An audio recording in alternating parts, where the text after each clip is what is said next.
L'info écho avec Capital. Le coup de gueule du jour est poussé par les petits poussés des télécoms contre Orange. L'association des opérateurs télécoms alternatifs a décidé de porter plainte contre la société dirigée par Stéphane Richard. Les 47 membres de l'association estiment qu'Orange ne leur laisse pas suffisamment accès à son réseau fibre. Ils accusent l'opérateur historique de pratiques anticoncurrentielles et de ralentir la numérisation des PME. Les opérateurs télécoms régionaux doivent en effet emprunter les réseaux d'Orange ou de SFR pour pouvoir proposer des offres internet à leurs clients, pour la plupart des petites entreprises. On vous explique tout sur capital.fr. Le chiffre du jour, 950 €, c'est le montant qu'un couple d'Allemands a dû payer pour s'être fait un café en plein cœur de Venise. Les deux Berlinois ont décidé de se préparer une boisson chaude à l'aide d'un réchaud à flamme au pied du célèbre pont du Rialto. Problème, un nouveau règlement interdit désormais ces comportements jugés inappropriés dans le centre de la Sérénissime. Le couple de voyageurs a également été exclu de la ville. Depuis la mise en place de la charte de bonne conduite il y a 2 mois, plus de 40 mesures d'éloignement de Venise ont été prises par les autorités. Plus de détails sur notre site.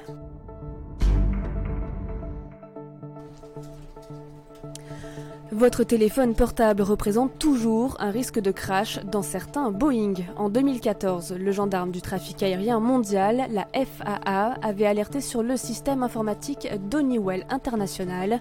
Un système vulnérable aux différentes technologies que sont les smartphones, les interférences Wi-Fi ou encore les radars météorologiques. Elle avait alors donné jusqu'à novembre 2019 aux compagnies pour remplacer ce système qui équipe les Boeing 777 et 737. Mais 70 appareils n'ont toujours pas effectué ces changements, notamment au sein des compagnies American Airlines et United Airlines. Plus d'infos sur capital.fr.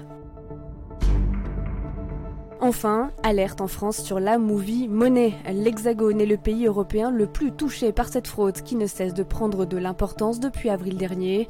La Movie Money est le nom donné à de faux billets de banque utilisés comme accessoires sur les plateaux de cinéma.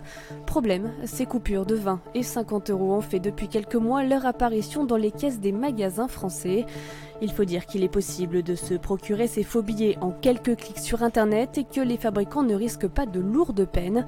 La mention accessoires sur les billets ne permet pas à la justice française de les poursuivre comme de faux monnayeurs. Plus d'informations sur notre site. C'était l'info écho avec Capital.